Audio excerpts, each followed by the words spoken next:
grand 2, on va poursuivre avec le grand 2, le début du commerce triangulaire. Grand 2, le début du commerce triangulaire.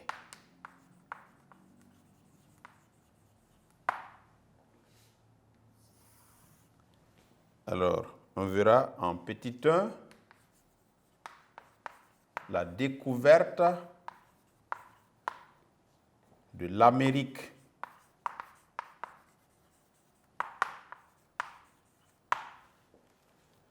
Alors, nous verrons que la découverte de l'Amérique par Christophe Colomb en octobre 1492 est une découverte qui a marqué quelque chose d'important et qui est en rapport avec les origines du commerce triangulaire. D'accord? Après la découverte et l'exploration, on s'est rendu compte que l'Amérique était une terre fertile et il fallait bien entendu exploiter cette fertilité-là. Et on se rendait compte aussi que le sous-sol regorgeait de l'or. Donc la découverte de l'Amérique est une étape importante dans le processus d'établissement du commerce triangulaire. Donc on y va avec ce point, d'accord?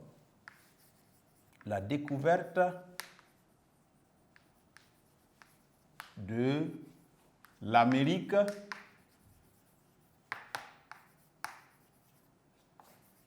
c'est le 12 octobre, je crois. Le 12 octobre 1492 par Christophe Colomb.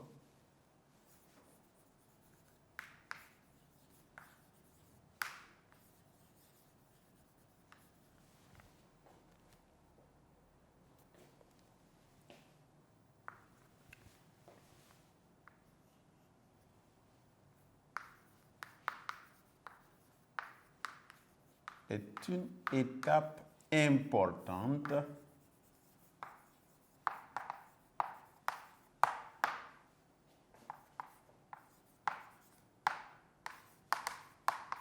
dans l'établissement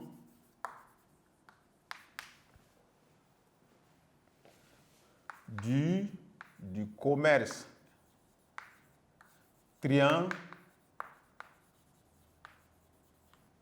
triangulaire. OK? Donc, après l'exploration, après son exploration, l'exploration de l'Amérique,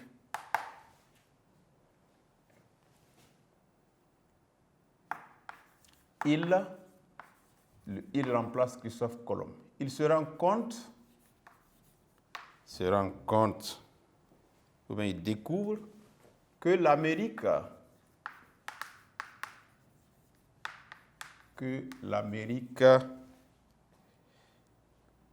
est une terre fertile et pleine d'or.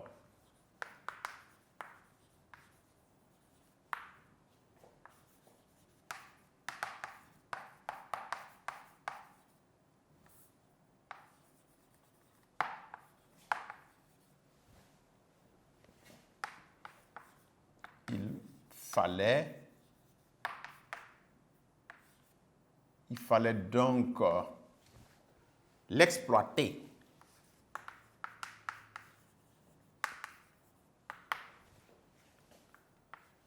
Et en 2, nous verrons l'exploitation de l'Amérique et la naissance du commerce triangulaire.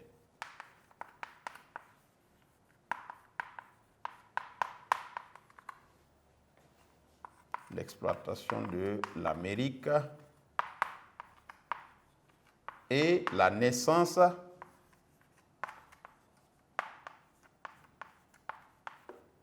du commerce triangulaire.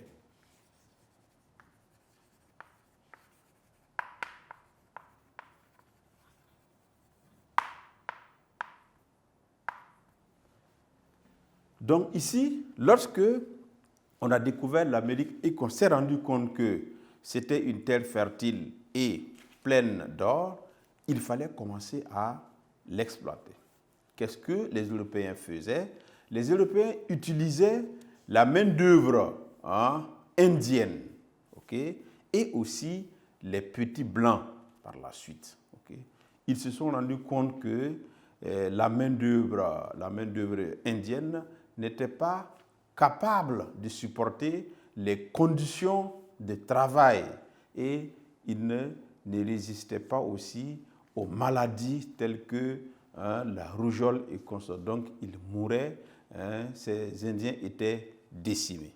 Quant aux petits blancs, évidemment, ce n'était pas rentable. Le travail des petits blancs n'était pas rentable.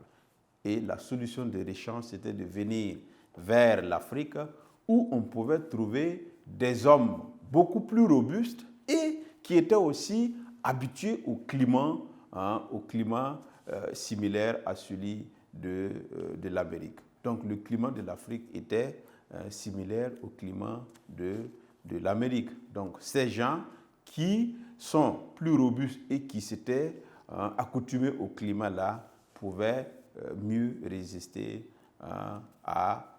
aux intempéries du climat là-bas. Donc c'est la raison pour laquelle ils se sont tournés vers les Noirs d'Afrique.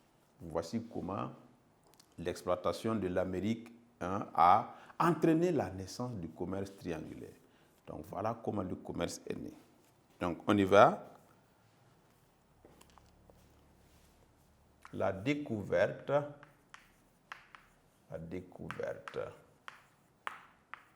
de l'Amérique et l'exploitation de ses richesses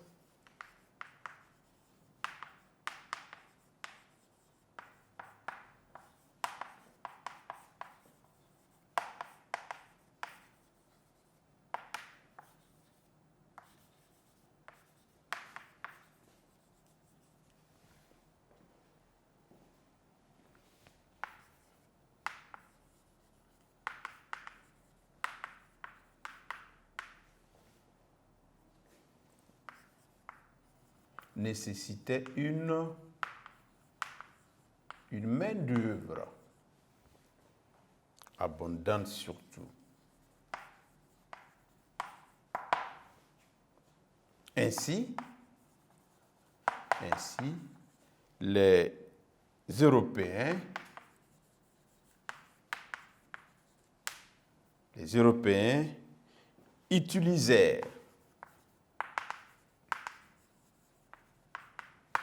utilisèrent d'abord les Indiens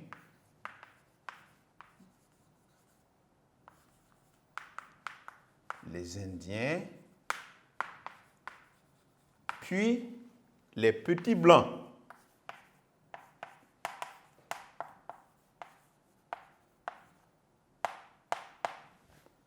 Les Indiens puis les petits blancs. Mais les premiers, c'est-à-dire les Indiens, les premiers étaient incapables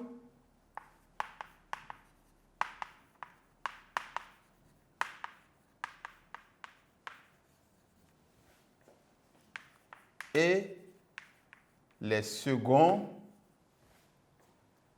peu rentables.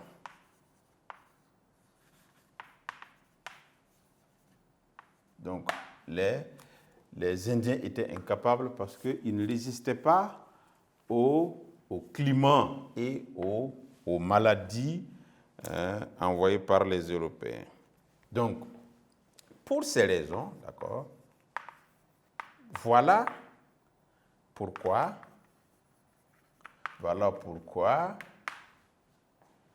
les Européens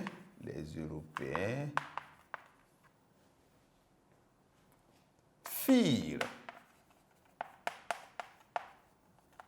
venir alors d'Afrique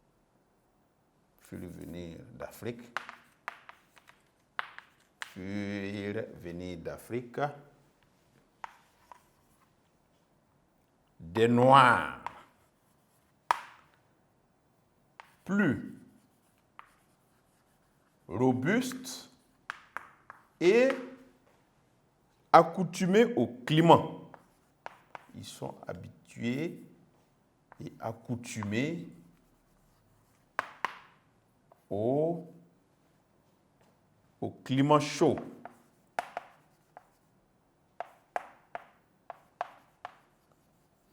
Au climat chaud.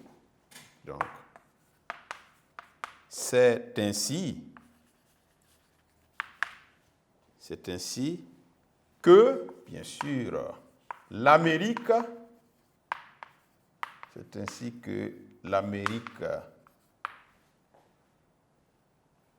s'est jointe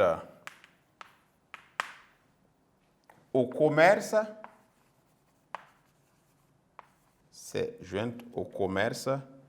qui se menait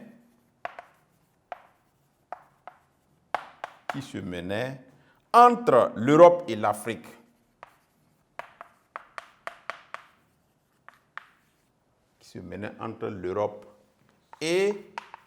l'Afrique.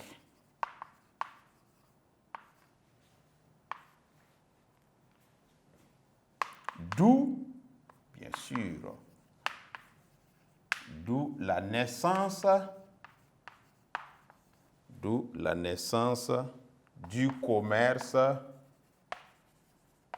triangulaire.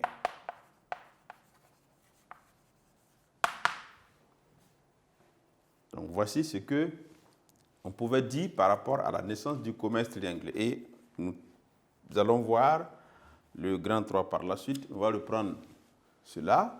Donc la découverte de l'Amérique le 12 octobre 1492 par Christophe Colomb est une étape importante dans l'établissement du commerce triangulaire. Après son exploration, il se rend compte que l'Amérique est une terre fertile et pleine d'or. Il fallait donc l'exploiter. Et on vient aux deux par rapport à l'exploitation. Donc la découverte de l'Amérique et l'exploitation de ses richesses nécessitaient une main-d'œuvre abondante. Ainsi, les Européens utilisèrent d'abord les Indiens, puis les petits Blancs. Mais les premiers étaient incapables et les seconds peu rentables.